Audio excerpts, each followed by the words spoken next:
حضرت عمر بن عبدالعزیز عراق میں رہنے والی ایک عورت تھی. اس عورت کا خامد فوت ہو گیا تو 5 بچیاں یتیم تھیں. وہ عراق سے چلی اور جناب عمر بن عبدالعزیز کے پاس آئی کہ آپ میری بچیوں کا وظیفہ لگا دیں. وہ کہتی ہے جب میں پہنچی نا یہاں تو اب تو استقبال آنا جانا بڑے معاملات ہیں.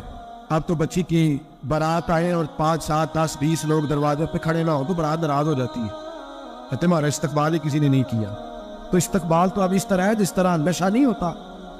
یہ استقبال کی حالت ہے, امیروں سے لے کے غریبوں تک. مجھے پوچھا ہی نہیں کسی نے, کرسی نہیں دی, آگے نہیں بٹھایا. یہ والا معاملہ ہے. اور میں میری طرح کے لوگ نیک لوگوں کی بات نہیں کرتا. اب تو ہم دیکھتے ہیں فلاں مولانا کا استقبال ہو رہا, فلاں کے لیے لوگ کھڑے ہو گئے, نعرے لگ رہے. اور اب تو میں دیکھتا ہوں ایسے ایسے ہاتھ لہراتے ہیں صوفی اور درویش کہلانے والے, جیسے سیاسی لیڈر لہرایا کرتے. یہ کیا طریقہ ہو؟ یہ کون سا طرز زندگی؟ میرے نبی پاک صلی اللہ علیہ وسلم نے فرمایا جو خواہش کرے کہ میں آؤں اور لوگ کھڑے ہوں وہ تو جہنمی ہے, تو دوزخی ہے. سارے وہی طریقے ہمیں اختیار کرتے جا رہے ہیں, وہی پروٹوکول ہے ہر جگہ. وہ لوگ جن کے دروازے کھلے ہونے چاہیے تھے وہاں بھی ہر وقت کے لیے معاملات طے ہو گئے. یاد رکھیں میرے نبی پاک علیہ الصلوۃ والسلام نے جو تعلیمات دی حضرت عمر بن عبدالعزیز رحمۃ اللہ تعالی علیہ. عورت کہتی ہے میں پہنچ گئی, میں نے لوگوں سے پوچھا گھر کہاں ہے, تو کہا وہ جہاں بوری لٹک رہی ہے نا باہر ٹاٹ کا پردہ لگا ہوا ہے وہ حضرت عمر بن عبدالعزیز کا گھر ہے. کہتی ہے میں دروازے پہ دستک دی, ایک عورت نے دروازہ کھولا تو مجھے بی پی جال کے اندر بلایا. ان کے گھر کے اندر جب میں داخل ہوئی تو بڑا سارا سین تھا, ایک جانب کنواں لگا تھا, ایک طرف ایک بڑا درخت تھا اور ایک چھوٹا سا بنائی ہوئی تھی جگہ برتن دھونے کے لیے. اور بی بی نا برتنوں کو مٹی لگا کے صابن لگا کے بیٹھی ہوئی تھی, کام کر رہی تھی وہ عورت. مجھے اس نے درخت کے نیچے بٹھایا, پانی پلایا. کیسے آئی ہو؟ میں نے کہا امیر المومنین سے ملنا ہے. کہنے لگی بیٹھو تھوڑی دیر میں آ جاتے. کہتی تھوڑی, میں نے سمجھا گھر کی کوئی ملازمہ ہے, میں بیٹھ گئی. تھوڑی دیر گزری پھر دستک ہوئی, اس بی بی نے اٹھ کے دروازہ کھولا تو جب وہ شخص اندر آئے تو کہنے لگی بڑی دیر سے برتنوں کو صابن لگا کے بیٹھی ہوں, کہاں رہ گئے؟ کہتی ہیں وہ صاحب کہنے لگے بس ذرا مصروف ہو گیا تھا. دوڑے گئے, کنویں سے پانی نکالا, بی بی کو دیا, اس نے برتن دھوئے. کہتی ہے پھر تھوڑا سا سرکہ اور ایک رات کی روٹی وہ لائی, اس شخص نے کھائی. میں نے کہا کہ یہ دونوں گھر کے ملازم ہیں, میاں بیوی کام کرتے ہیں. جب وہ کھانا کھا چکے تو عورت میرے پاس آئی, کہنے لگی اٹھ کے مل لو امیر المومنین سے. میں نے کہا کون امیر المومنین؟ تو کہنے لگی کب سے تو آئے ہیں, یہ جس نے کنویں سے پانی نکالا یہی مسلمانوں کا امیر ہے, اور یہ جس نے درخت کے نیچے بیٹھ کے سرکے سے روٹی کھائی ہے یہی. یہ فرشتوں کی داستان نہیں, یہ وہ لوگ ہیں. میں رات کو بھی کہہ رہا تھا ایک جگہ پہ کہ یہ لوگ جو ہے نا جن کا آپ روز شکوہ کرتے ہیں حکومتیں بڑی خراب ہے, یہ کوئی نہیں خراب, بالکل خراب نہیں. اتنے سیاسی لیڈر ہیں سارے صحیح ہیں. خراب وہ لوگ ہیں جو انہیں ووٹ دے کے لیڈر بناتے ہیں, بالکل خراب نہیں. میں تو ان کے حق میں ہوتا جا رہا ہوں. ناراض ہو گئے نا آپ لوگ, اللہ کرے تجھے ہو جاؤ تو اگلے الیکشن سے سیانے میں ہی ہو جاؤ. آمین تو کہہ دیں. میں نے کوئی مشورہ نہیں دینا, اس لیے کہ میری نظر میں کوئی ایسا شخص نہیں جس کے لیے میں آپ سے کہہ سکوں کہ ووٹ دے. اور ہم تو ایسی بات کریں تو کئی لوگ ناراض ہو کے چلے جاتے ہیں, لیکن کوئی پرواہ نہیں, اس لیے کہ یہ دین میرے نبی پاک کا دین صرف مسجد کا دین نہیں.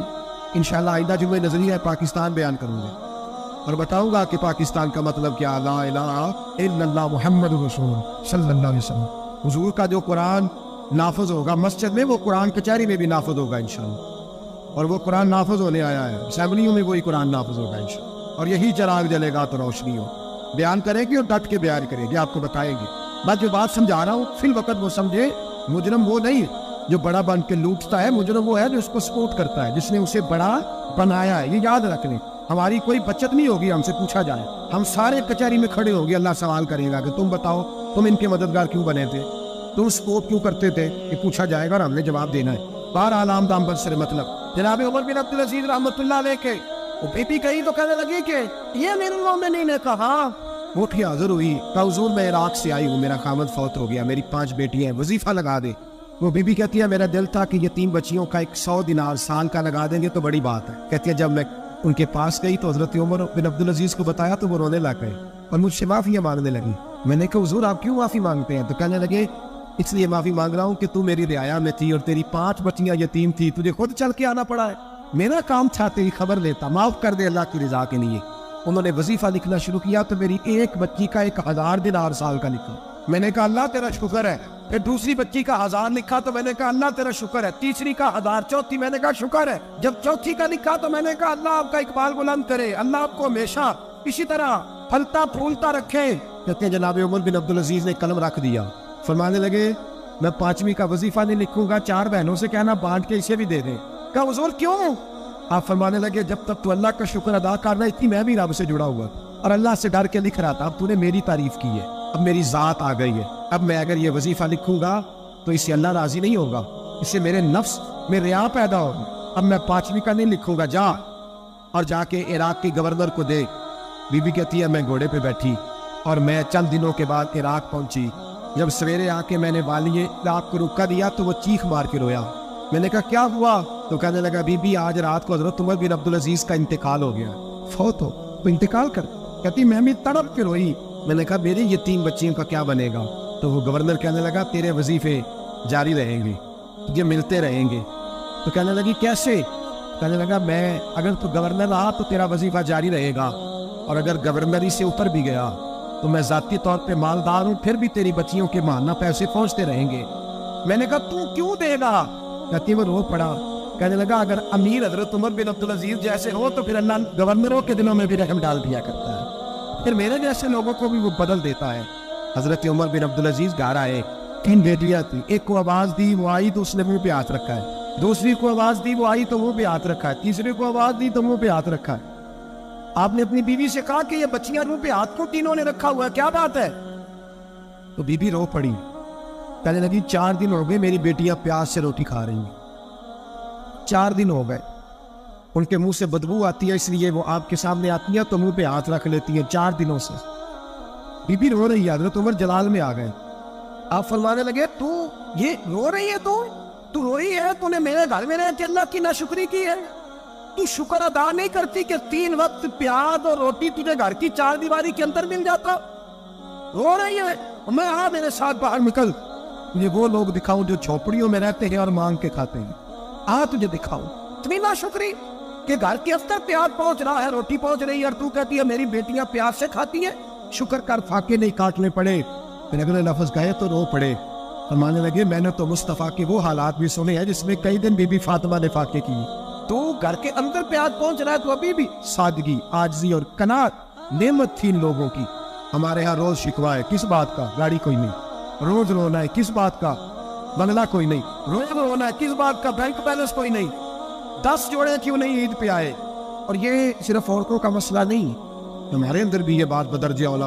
ہم روز اپنے آپ کو مسکین کہتے ہیں, غریب کہتے ہیں, ناچار کہتے ہیں, مجبور کہتے ہیں. کبھی دیکھو جو جھونپڑیوں میں رہتے ہیں, کبھی پلٹ کے دیکھو لوگوں کی طرف جو پیدا ہوئے تو آنکھیں کوئی نہیں تھی, ہاتھ کوئی نہیں تھے, پیر کوئی نہیں. وہ دیکھو جو پیدا ہوئے تو سر پہ باپ کا سایہ کوئی نہیں. کیسے کیسے لوگ وقت گزار رہے ہیں. ہم روز آ کے کہتے ہیں کاروبار ٹھنڈا ہو گیا ہے, حالات بڑے خراب ہو گئے, ہم بڑے مجبور. کیا ہو گیا صاحب؟ اللہ کے دن ہے, سارے اللہ کے دن ہے. مسل اچھا ہے نہ فراق اچھا ہے, یار جس حال میں رکھے وہی حال اچھا ہے. سکندر اعظم نے 32 سال کی عمر میں آدھی دنیا فتح کر لی. تو لوگ پتہ کیا کہتے تھے؟ یہ وہ بندہ ہے جس کو تاریخ نے گریٹ کا لقب دیا ہے. لکی نہیں کہتے, ہم کہتے بڑا لکی ہے. لوگ کہتے تھے یہ مقناطیسی آدمی ہے, کبھی ناکام ہوا ہی نہیں. سکندر اعظم کبھی ناکام نہیں. جس علاقے, اور عمر کتنی, اتنی کم عمری میں اتنی دلیری, آدھی دنیا فتح کر لی. ملتان سے گزر رہا تھا تو اسے ایک تیر لگا. کچھ لوگ کہتے ہیں یہاں جیلم کے پاس لگا تھا. ایک تیر لگا اسے. اس نے کہا بندہ تلاش کرو, کسی کتنی جرت کے سکندر اعظم کو تیر مارا ہے, تلاش کرو. جب ڈھونڈنے لگے تو بندہ نہ ملا تو سکندر نے حکم دیا کہ جس کی آنکھ چمکتی ہے اسے قتل کر. مرد بھی مارے, بچے بھی مارے, بوڑھے بھی مارے. لا کے لوگ کہنے لگے انسان کوئی نہیں بچا. کہنے لگا میں نے تمہیں کہا تھا جس کی آنکھ چمکتی ہے قتل کرو. بلیاں بھی قتل کرو, ہو سکتا ہے کسی بلی نے منہ میں رکھ کے پھینکا ہو. کتے بھی مار دو, کبوتر بھی مار دو. ہر چمکتی والی آنکھ اس نے بند کر دی. یونان کے قریب ایک بستی کا رہنے والا سکندر عراق کے شہر بابل میں تھا. ملیریا بخار ہوا. کیا کہتے ہیں ہم, چند ٹکیوں کی مار ہے, دوائی کھا لو ٹھیک ہو جائے گا. ملیریا بخار ہوا. 32 سال. کچھ لوگوں نے کہا نہیں 2 مہینے کم, 33 سال عمر ہو چکی تھی. تو سکندر اعظم زمین پہ بیٹھا ہے, ایڑیاں رگڑ رہا ہے. موت کا جھٹکا لگا, موت ہوئے نامور بے نشاں کیسے کیسے, زمین کھا گئی نوجوان کیسے کیسے. جگہ جی لگانے کی دنیا نہیں ہے, یہ عبرت کی جا ہے, کوئی تماشا نہیں ہے. ایڑیاں رگڑ رہا ہے. 2 ہفتے کا سفر رہ گیا تھا گھر پہنچنے کا. تو سکندر ایک صوبے کا, ایک ملک کا, ایک چھوٹے سے علاقے کا سربراہ نہیں. سکندر آدھی دنیا فتح کرنے والا. پلیٹ میں رکھ کے کسی نے حکومت نہیں دی, خود محنت کر کے فتح کی، لیکن سکندر ایڑیاں رگڑتا ہے، زور زور سے زمین پہ مارتا ہے اور کہتا ہے کوئی ہے جو مجھ سے میری ساری سلطنت لے لے اور مجھے صرف 2 ہفتے کی زندگی دے دے، میں پردیس میں نہیں مرنا چاہتا، گھر مرنا چاہتا، کوئی مجھے 2 ہفتے کی زندگی، 2 ہفتے، کوئی 2 ہفتے مٹی دے تو مٹی رہنا ایمی کادی بلے بلے، اج مٹی دے اتے بندے آتے کل مٹی دے تھلے کا، کوئی مجھے مہلت لے دے۔ لیکن رب کا قانون ہے، جب وقت آ جاتا ہے پھر مہلت۔ میرے بھائی اپنی زندگی نہ عاجزی میں، جھوک کے، سادگی میں، کونے میں دنیا کی پروٹوکول ختم ہوں گے۔ اصل پروٹوکول وہ ہے جو اللہ قیامت کے دن عطا فرمائے۔ میرے نبی پاک نے فرمایا امیر جو ہوں گے، امیر وہ چونٹیوں کی شکل میں ہوں گے اور غریب اپنے پیروں کے نیچے انہیں مسل کے چلے جائیں۔ یہ وہ والے امیر جو تکبر کرتے تھے، ورنہ تو امیر حضرت عثمان غنی بھی ہیں، حضرت عبد الرحمن ابن عوف بھی ہیں، حضرت سلمان علیہ السلام۔ جو امیر تکبر کرے، اکڑ جائے، اگر امیر ہو عاجزی اختیار کرے تو پھر تو اللہ اسے جنت بھی عطا فرماتا ہے۔ تو میرے بھائی اپنے آپ کو سمیٹیں، ہم جانے کے لیے جن کی عمریں میری طرح 40 سال کی طرف سفر کر رہی ہیں نا، وہ آدھی زندگی جی چکے ہیں، باقی آدھی پتہ نہیں ہے۔ لوگ اتنا لمبا یاد نہیں رکھتے۔ حضرت مولا علی قبرستان گئے تو قبر والوں سے کہنے لگے قبر والوں تمہارا کیا حال ہے؟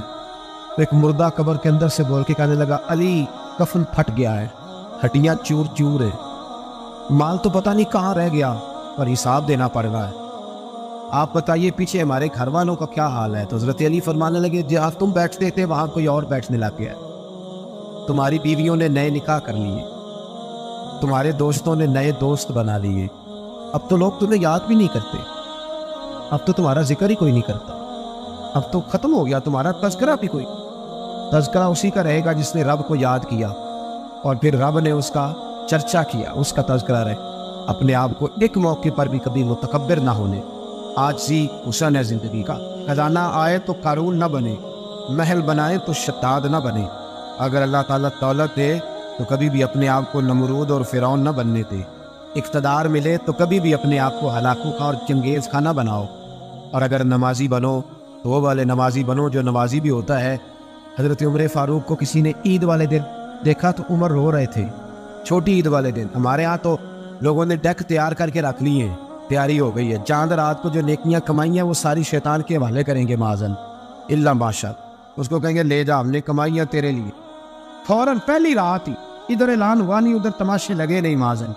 حضرت عمر عید والے دن رو رہے تھے، کسی نے کہا عمر یہ خوشی کا دن ہے آپ رو رہے ہیں؟ تو فرمانے لگے خوش تو وہ ہونا جس کو یقین ہے کہ اس کا نماز روزہ قبول ہو گیا، مجھے تو ابھی پتہ ہی نہیں میرا قبول ہوا ہے کہ واپس کر دیا جائے گا، جاؤ مجھے کچھ خبری سناؤ آ کے کہ میرا قبول ہوا۔ وہ تو بے نیاز ہے، وہ تو دل کرے تو کہے جا اٹھا کے لے جا، تیرا مجھے پسند ہی نہیں۔ عاجزی میں رہے، انکساری میں رہے، عمل کر کے روئے، کہے مولا تیرے قابل تو نہیں پر تو مہربانی فرما، اسے قبول فرما۔ حضرت سلطان باہو رحمۃ اللہ تعالیٰ علیہ ایک خادم ہوئے، ان کا اصل نام امیر بابا لکھا ہے بعض جگہوں پہ، لیکن ان کو کدن میاں، کڈن میاں، بڈھے میاں کئی ناموں سے یاد کیا جاتا ہے۔ بڑے درویش صاحب حضوری آدمی تھے، اکثر لوگ دم درود کرانے آتے تھے ان کے پاس، بزرگوں کے پاس لوگ آتے ہیں، اللہ کے بندے دعا کرتے ہیں تو اللہ خیر فرما دیتا ہے۔ آج کل کا زمانہ نہیں، اب تو دکانداری ہے نا، ٹوکن چلتے ہیں، تو اللہ تعالیٰ خیر کرے، حالات بڑے عجیب و غریب ہے۔ تو ان کے پاس لوگ آیا کرتے تھے دم کرانے، انہوں نے نا دور ایک برتن رکھا ہوا تھا، تو کوئی آدمی آتا تو تھوڑا سا اس میں نذرانہ ڈالتا، تو کہتا حضرت جی میرا یہ کام ہے، یہ کر دیں۔ وہ خلیفہ تھے حضرت سلطان باہو، وہ گردن جھکاتے، تھوڑی دیر کے بعد سر اٹھاتے، کہتے تیرا کام ہو جائے گا۔ صحیح مسلم کی حدیث ہے، نبی پاک نے فرمایا رب اشغاز اکبر لو اقسم علی اللہ لا ابرہ، اللہ کے کچھ بندے ایسے ہیں جو اللہ کو قسم بھی دے تو اللہ ان کی قسم پوری کر دیتا ہے۔ ان کے کپڑے مٹی سے بھرے ہوتے ہیں پر اللہ کو کہہ دے تو اللہ کر دیتا ہے۔ حضرت سلطان باہو کے وہ خلیفہ کہتے ہو جائے گا تو ہو جاتا۔ پھر کوئی بندہ آگے کہتا جی نذرانہ ڈال دیا تو کام گردن جھکاتے، کہتے اپنے پیسے نکال کے لے جا، تیرا کام کوئی نہیں ہونا۔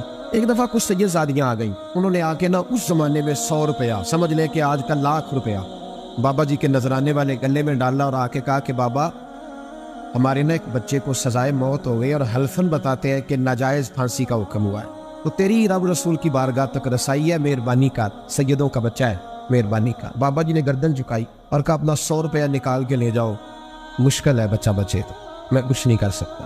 سیدادیاں تھی روتی ہوئی لوٹ گئیں. بچے کی نانی زندہ تھی, ان کو جا کے بتایا تو وہ رونے لگ گئیں. کہنے لگی تمہیں بات نہیں کرنی آئی, اللہ کے بندے بڑے نرم دل ہوتے, تمہیں منانا نہیں آیا, ورنہ یہ ہو سکتا تھا. میں جاتی ہوں. وہ آئی 100 روپیہ ڈالا اور بابا جی امیر صاحب کے پاس بیٹھ کے کہنے لگی بابا بات یہ ہے کہ ہم سید ہے سارا ہمارے گھرانے کا, پر چلو آج تک رسائی تیری ہے, آج کل تیرے تعلقات مضبوط ہے تو مہربانی کر, کوئی غلط بات نہیں, بچے کو پھانسی غلط ہو رہی, مہربانی کر. بابا کہنے لگا اماں میرے بس میں نہیں, میں بھی تو اللہ کا کمزور بندہ ہوں نا, مالک کا کمزور بندہ ہوں, وہ ضروری نہیں, دعا پہ فضل ہوتا ہے, اگر اس کی مشیت ہو تو پھر بندہ کیا کر سکتا ہے. اماں یہ کام نہیں ہو سکتا. تو اماں رونے لگ گئی, کہنے لگی کوئی نہیں, میں قیامت کے دن حضور کی بارگاہ میں تیری شکایت کروں گی, میں کہوں گی کہ میں نے بتایا تھا میں سید ہوں, اس نے توجہ ہی نہیں کی, میرا کوئی خیال ہی نہیں کیا. بابا صاحب فرمانے لگے اماں پیسے نہ نکالنا, جا تیرا کام ہو جائے گا, جا تو ہو گیا تیرا مسئلہ ہو جائے گا. وہ آپ پیسے رکھتے تھے تو سال کے بعد 6 مہینے کے بعد جا کے حضرت سلطان باؤ کو دے کے آیا کر, وہ وہاں لنگر میں یا کسی جگہ خرچ کرتے. جس دن اس بچے کی پھانسی کا وقت تھا نا تو وہ بابا جی حضرت سلطان باؤ کے پاس چلے گئے. حضرت سلطان باؤ کے مزار پہ جو دوست گئے ہیں یا میرے ساتھ گئے وہ جانتے ہیں کہ گڑھ موڑ سے یوں مڑتے آگے دربار ہے, اور گڑھ موڑ پہ حضرت سلطان باہو ان کے استقبال ان کو وہاں پتہ چل گیا کہ وہ آ رہا ہے. آئے دروازے گڑھ موڑ تک, مرید ساتھ تھے. حضرت سلطان باہو کہنے لگے یار تو نے اچھا نہیں کیا, اپنے خلیفے تو نے اچھا نہیں. کہنے لگے حضور چارہ کوئی نہیں تھا, سیدزادیاں آ گئی تھی, حضور کا خاندان تھا, میں کیا کر. مرید کہتے ہمیں سمجھ نہیں آ رہی کہ یہ کیا ہو رہا ہے. کہنے لگے مجبوری تھی, کیا کرتا, کدھر جاتا, حضور کا خاندان تھا. کہا تو نے اچھا نہیں. کہتے ہمیں نہیں سمجھ آ رہی کہ تو نے اچھا نہیں کیا. وہ کہتے ہیں حضور کا خاندان تھا, اس کا معنی کیا ہے. کہتے تھوڑی دیر گزری, بچہ وہاں سے رہا ہو گیا, حضرت سلطان باہو کے خلیفہ کا انتقال ہو گیا, وہ وصال ہو گیا. آپ نے جنازہ پڑھایا, دفن کیا, تو غلام کہنے لگے حضور یہ ماجرا کیا ہے. آپ فرمانے لگے اس نے اللہ کے حضور دعا کی تھی کہ مولا جناب اسرائیل نے اس دن کسی نہ کسی کی روح لینے آنا ہے نا, تو میری لے جائے. اب سیدزادیاں دروازے پہ آ گئی ہے تو سادات کو تو خالی نہیں نہ بھیجا جا سکتا, مصطفیٰ کا خاندان ہے, حضور میری روح لے جائی جائے اور اس سیدزادے کو چھوڑ دیا جائے. پر میں اس نے اللہ کے حضور قربانی دے کے وَفَدَيْنَاهُ بِذِبْحٍ عَظِيمٍ. حضرت سلطان باہو رحمۃ اللہ علیہ کے جو والد تھے ان کا نام تھا حضرت بازید, جاگیردار تھے, دنیا دار تھے, بہت بڑے مالدار تھے. فرماتے مذہب کی طرف میرا رجحان نہیں تھا. چوتھی شادی کی بی بی راستی کے ساتھ. بی بی صاحبہ بڑی نیک تھی. بی بی صاحبہ کہتی ہے میرا دل کرتا تھا میرا خاوند بھی نمازی ہو جائے, اور عام دنیا دار نہیں تھے, 7 جاگیروں کے مالک تھے, تو بہت بڑے جاگیردار تھے حضرت سلطان باہو رحمۃ اللہ علیہ کے والد. بی بی صاحبہ کہتی ہے نمازی بنانا تھا خاوند کو. میں کونسلر صاحب ہوں, میں کیا ماشاء اللہ جیت گئے ہو. کہتے ہاں جی. میں کہتے جی کوئی حکم ہوئے تو میں دسو. میں کیا حکم ہے کہ تسی اپنے ہلکے دے بندیاں دی ڈیوٹی لاڑی, کیڑا نماز حاضری لاڑی ہے, کیڑا نماز پڑھنا ہوندا ہے تے کیڑا نہیں ہوندا. کہنے لگے بڑے سیانے نکلے ہو, پہلا مینوں ہی مسیتے باڑ چھڑیا جی, میں جاؤں گا تے دوجیاں دی حاضری لاؤں گا نا. تو خاوند نمازی بنائے گا بیوی کو تو اس سے پہلے خود بنے گا تو بنائے گا نا جی. تو اگر خاوند کہہ دے تو پڑھیا کر, میرے پیچھے نہ لگی کیونکہ جنی کو تو پڑھنی انی میں پڑھنی ہے. تو آج میں ایک دوست کو کہہ رہا تھا بچے وہ کام نہیں کرتے جو آپ کہتے ہیں. میں نے جمعے میں بھی کہا تھا بچے وہ کرتے ہیں جو ہمارا عمل دیکھ کے بچے چلتے ہیں, صرف بات پہ عمل نہیں کرتے. بی بی راستی کہتی ہے میں نے ٹھان لی کہ میں نے اس جگیردار کو, بڈیرے کو, اس موٹے بڑے چودھری کو میں نے نمازی بنانا اور بنا کے دکھانا ہے نمازی. بی بی صاحبہ کہتی ہیں کہ وہ جس خاتون کی بھی باری ہوتی تھی, 4 بیویاں ہوتی تھی, وہ اس کا حق ادا کرتے تو بعد میں اپنی خوابگاہ میں جا کے آرام کرتے. ان کا جو خادم تھا ملازم, وہ رات کو دودھ کا پیالہ انہیں دینے جاتا تھا, سونے سے پہلے ان کے پاس دودھ کا پیالہ پہنچتا تھا. بی بی صاحبہ کہتی ہے میں نے رات کو ملازم سے کہا دودھ دینے تو نہیں جائے گا, میں جاؤں گی. میں آدھی رات کو دودھ کا پیالہ لے کے حاضر ہوئی. تو کیسے آئی؟ میں نے کہا بی بی ہوں, آ گئی ہوں, تو اب مہربانی کریں. میں نے کہا اگر اجازت دے تو آپ کے پیر نہ دبا دوں. چل دبا دے. بی بی کہتی ہے پیر دباتے میں نے کہا اگر اجازت دے تو صبح نماز کے لیے جگا دوں, یہ نماز کی تبلیغ ہو رہی ہے. تو بابا جی پتہ کیا کہتے ہیں حضرت بازید, کہنے لگے تو مجھے جانتی نہیں, خبردار مجھے تبلیغ کرنے کی کوشش کی, اس گھر میں رہنا ہے تو سانس اونچا نہ لینا, پتہ ہے تو کس کے ساتھ بھی آئی, خبردار. کہتے میں چپ کر کے آ گئی. اگلے دن پھر دودھ لے کے پہنچ گئی تو انہوں نے آنکھ کھول کے دیکھا میری طرف, پھر آ گئی ہے. میں نے کہا میرے خاوند ہے, میرے سر کے تاج ہے, پیر دبا دوں؟ دبا دو. کہتے میں نے 10 منٹ پیر دبائے تو میں نے کہا اگر جان کی امان پاؤں تو فجر میں جگا دوں. میں نے جلال فرمایا. کہنے لگے تجھے کہا تھا نا کہ مجھے کسی کا مشورہ قبول نہیں, تو کون ہوتی ہے مجھے بات کرنے میں، جلد دوڑ جا۔ بی بی صاحبہ کہتی ہیں میں 10 دن جاتی رہی۔ کتنے دن؟ انہوں نے سختی بھی کی، برا بلا بھی کہا، اور کئی دن یہ بھی کہا کہ کل آئی تو پھر یاد رکھنا۔ کہتی ہے 10ویں دن میں گئی تو حضرت بازید کہتے ہیں میرے دل میں خیال آیا یہ جان چھوڑنے والی نہیں، یہ باز نہیں آئے گی، اور چلو ہے بھی تو میری بیوی، غلط بات بھی کوئی نہیں کر رہی، کہہ بھی نماز کر رہی ہے۔ کہنے لگے اگر میں سویرے اٹھ جاؤں تو پھر دوبارہ تو نہیں آئے گی، تو دوبارہ تو نہیں آئے گی۔ یہ دیکھیں میاں بیوی کا آپس میں رشتہ، سویرے اگر میں اٹھ جاؤں نماز کے لیے تیرے کہنے پہ تو میری جان چھوڑ دے گی تو۔ بی بی صاحبہ کہنے لگی میں دوبارہ نہیں آؤں گی، آپ مہربانی کریں سویرے اٹھ جائے۔ کہنے لگے چل تو میری بیوی ہے، ایک بار مان لیتا ہوں تیری بات، سویرے جگا دینا۔ بی بی راستی کہتی ہے میں پہلے سو کے اٹھا کرتی تھی، وہ رات میں سوئی نہیں، کہتی میں ساری رات رو کے گزار دی، ساری رات اور بیدار رہ کے گزار دی۔ سویرے فجر کے وقت پانی گرم کیا، بغل میں مصلی لیا، خامد کو بیدار کیا، وضو کرایا، اور کہتی ہیں جب وہ اللہ اکبر کہہ کے سنتوں کی نیت باندھی تو میرے اس طرح آنسو گرے جیسے سیلاب آتا ہے اور دریا کا بند ٹوٹتا ہے، اور میں نے رو کے کہا مولا میرے اختیار میں یہی تک تھا، میں مصلی پہ کھڑا کر سکتی ہوں، میں دل تو نہیں نہ بدل سکتی، وہ تیرے قبضے میں ہے، مقلب القلوب ہے، فضل کر اس کا دل بدل دے۔ فرماتی ہے میں روتی رہی، 2 رکعتیں پڑھ کے میری طرف دیکھا تو فرضوں کی نیت باندھ لی، اور 2 فرض پڑھ کے پھر میری طرف دیکھا، کہنے لگے خبردار سویرے جگانے آئی تو۔ میں نے کہا جی نہیں جگاتی۔ میری طرف دیکھ کے کہنے لگے تو نہیں جگائے گی آج کے بعد میں تجھے نماز کے لیے جگایا کروں گا، میں تجھے جگاؤں گا۔ آپ فرمانے لگی وہ نمازی بن گئے، میں پہلے ہی نمازی تھی، جب ان 2 نمازیوں کا ملاپ ہوا تو اللہ نے سلطان باہو جیسا بیٹا